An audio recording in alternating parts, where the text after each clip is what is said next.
एक समय की बात है। सीता नाम की एक बहुत ही सुंदर लड़की रहती थी। कुछ दिनों के बाद उसकी शहर में एक अच्छे घर में शादी हो जाती है। सीता अपने ससुराल में बहुत खुश रहती है। लेकिन तभी एक दिन, अरे बहू, बाहर कितना अच्छा मौसम है, रिमझिम बारिश हो रही है। जरा रसोई घर में जाकर गर्मा गर्म पकोड़े तो तल कर ला। तेरे हाथों से बने पकोड़े भी खा कर देखती हूँ, अच्छे तो बनाती है ना। हाँ माँ जी, अभी बना कर लाती हूँ। इतना कहकर सीता रसोई घर में चली जाती है। थोड़ी देर के बाद सीता गर्मा गर्म पकोड़ों से भरी प्लेट अपनी सास के सामने रख देती है। सीता की सास जैसे ही एक पकौड़ा उठाकर खाती है, अरे ये क्या पकोड़े बनाए हैं तूने, इतना ज्यादा तेल। अरे ना समझ, तुझे तो जरा भी अकल नहीं है। अरे घर का सारा तेल उठाकर कढ़ाई में डाल दिया क्या तूने? सीता घबराकर अपनी सास से माफी मांगती है। मुझे माफ कर दीजिए माँ जी।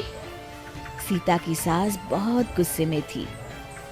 अरे मैं तो पहले से ही अपने बेटे की शादी गांव की लड़की से करने के खिलाफ थी। पता नहीं कौन सी मनहूस घड़ी थी जो मेरी मति मारी गई थी, और मैं तुझे अपनी बहू बना कर ले आई, जिसे ढंग से खाना भी बनाना नहीं आता। अब खड़ी खड़ी मेरा मुंह क्या देख रही है? हटा तेरे पकड़े यहाँ से। सीता प्लेट उठाकर बिना कुछ कहे चुपचाप वहाँ से चली जाती है। एक दिन सीता घर का काम कर रही होती है, तभी पड़ोस की एक औरत वहाँ आती है और सीता की सास से कहती है, अरे रमेश की माँ, आज मेरे पोते का जन्मदिन है, तुम शाम को केक खाने आ जाना, और हाँ, अपनी बहू को भी जरूर से लेती आना। हाँ हाँ बिरजे की माँ, ये भी कोई बोलने की बात है, मैं जरूर आऊंगी। फिर पड़ोस की औरत वहाँ से चली जाती है। सीता की सास सीता की तरफ देखते हुए कहती है, अरे तू क्या मेरा मुंह ताक रही है? मैं तुझे लेकर कहीं नहीं जाने वाली। जा अंदर जाके काम कर, बहुत सारे कपड़े धोने के लिए पड़े हैं। फिर सीता कपड़े धोने के लिए बाथरूम में चली जाती है और कपड़ों को बाल्टी में डालकर धोने लगती है। तभी उसकी सास वहाँ आ जाती है और गुस्सा करते हुए कहती है, अरे बेवकूफ लड़की, तुझे किसने कहा था इस तरह से कपड़े धोने के लिए? जब घर में वॉशिंग मशीन पड़ी है तो कपड़े उसी में धोने चाहिए ना। इस तरह तो तू घंटों तक बाथरूम में ही कपड़े धोती रहेगी। हे भगवान, तुझे तो जरा भी अकल नहीं है।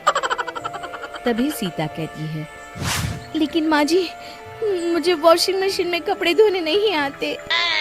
अरे तो मुझसे पूछ लेती, लेकिन तुझे समझा कर क्या फायदा, आखिर तू है तो गांव की ही। अरे जरा सुधा की बहू को देख, हर काम में तेज है, सारा मोहल्ला उसकी तारीफ करता है। सुधा बड़ी किस्मत वाली है जो उसे भगवान ने ऐसी बहू दी।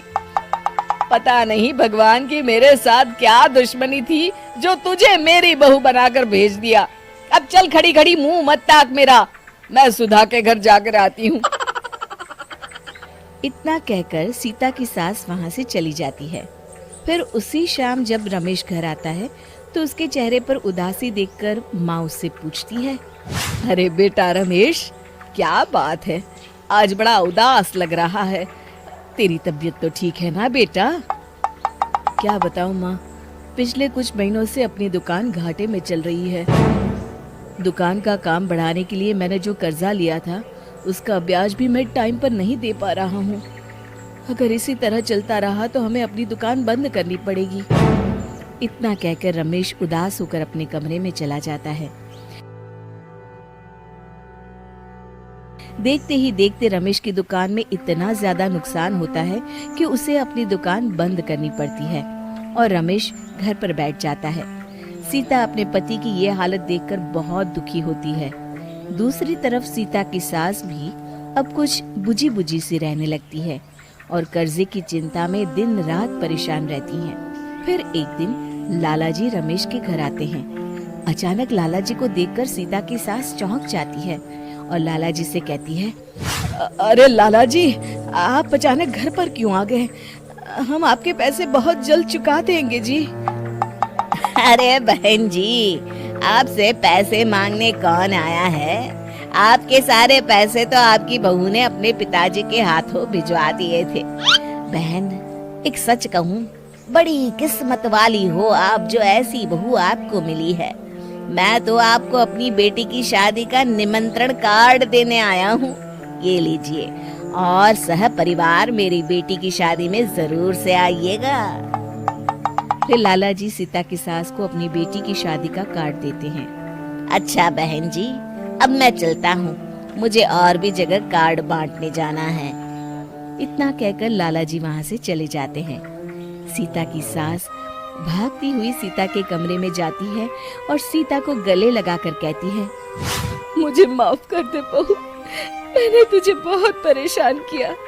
मैं भूल गई थी कि बहू भी आखिर एक बेटी होती है और तूने आज अपनी बेटी होने का फर्ज निभा दिया।